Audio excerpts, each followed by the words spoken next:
आपल्या सगळ्यांच्या मनात कधी ना कधी एकच प्रश्न येतो, मला जे हवंय ते मला का मिळत नाही? खरं तर इच्छा असणं चुकीचं नाही, पण फक्त इच्छा करून काहीच बदलत नाही. जे पाहिजे ते मिळवायचं असेल तर विचार, सवय, कृती या तिन्ही गोष्टी बदलाव्या लागतात. त्यासाठी पाहूयात आपण हे 6 उपाय जे आपण नक्की करू शकतो. पहिला उपाय म्हणजे स्वतःला नेमकं काय हवं हे अगदी स्पष्टपणे समजून घेणं. कारण मला पुढे जायचंय किंवा मला मोठं व्हायचंय असं दूरच विचार मेंदूला दिशा देत नाहीत. त्याऐवजी मला काय मिळवायचंय, किती वेळेत मिळवायचंय आणि मला ते का हवंय हे स्वतःशी प्रामाणिकपणे ठरवलं पाहिजे. उदाहरणार्थ, मला एका वर्षात आर्थिकदृष्ट्या स्वावलंबी व्हायचंय किंवा मला या क्षेत्रात यश मिळवायचंय कारण माझं कुटुंब सुखी करायचंय. असं ठोस सांगितलं की मन गोंधळात राहत नाही. उद्दिष्ट स्पष्ट झालं की कोणता मार्ग घ्यायचा, काय शिकायचं, कुठे थांबायचं आणि कुठे प्रयत्न वाढवायचे हे आपोआप समजू लागतं आणि तेव्हाच खऱ्या अर्थाने प्रगती सुरू होते.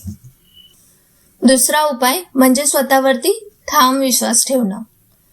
कारण माझ्याकडून होणार नाही हा विचार माणसाला प्रयत्न करण्याआधीच हरवतो आणि हाच सगळ्यात मोठा शत्रू ठरतो. जगात जे लोक यशस्वी झालेत ते काही वेगळ्या मातीचे नव्हते. त्यांनीही भीती, अडचणी, अपयश पाहिले, पण त्यांनी स्वतःवरचा विश्वास सोडला नाही. इतर कोणी करू शकत असेल तर योग्य मेहनत, शिकण्याची तयारी आणि चिकाटी ठेवली तर तुम्हीही नक्की करू शकता. आधी स्वतःपासून हो माझ्याकडून होईल असं मान्य केलं की विचार बदलतात. मग हळूहळू जगही तुमच्यावरती विश्वास ठेवायला लागतं. तिसरा उपाय म्हणजे रोज थोडी तरी कृती करणं.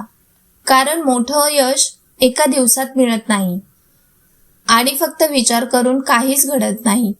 आज एकदम मोठं काही करता येत नसेल तरी चालेल, पण आज थोडं शिका. आज एक छोटा प्रयत्न करा. आज एक वाईट सवय सोडा किंवा चांगली सवय सुरू करा. रोजचे हे छोटे छोटे पाऊल हळूहळू सवय बनतात आणि हीच सवय पुढे मोठा बदल घडवते. लक्षात ठेवा, हळू चालणारा पण रोज चालणारा माणूसच शेवटी खूप पुढे पोहोचतो. चौथा उपाय म्हणजे अपयशाची भीती मनातून काढून टाकणं. कारण अपयश म्हणजे आयुष्य संपलं असं नाही, तर ते आपल्याला शिकवण्यासाठी आलेलं एक पाऊल असतं. चुकणं ही वाईट गोष्ट नाही. वाईट गोष्ट म्हणजे चुकल्यानंतर थांबणं.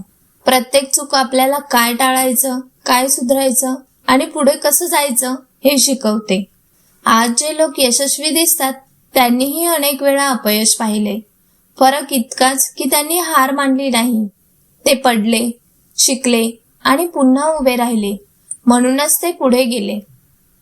पाचवा उपाय म्हणजे योग्य लोकांची संगत ठेवणं. कारण आपण ज्या लोकात राहतो त्याचाच थेट परिणाम आपल्या विचारांवरती आणि आत्मविश्वासावरती होतो.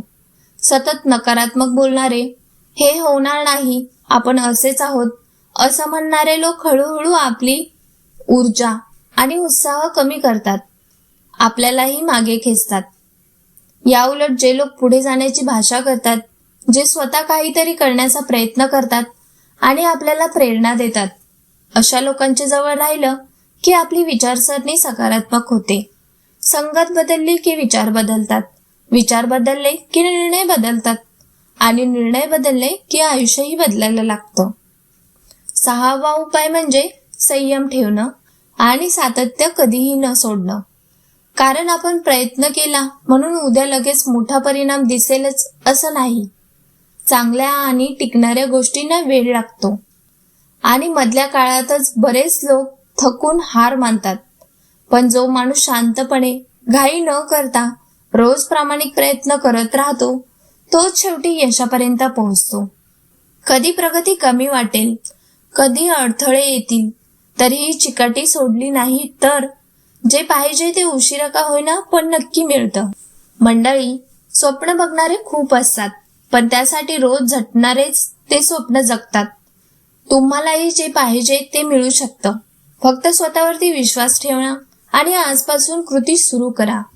धन्यवाद.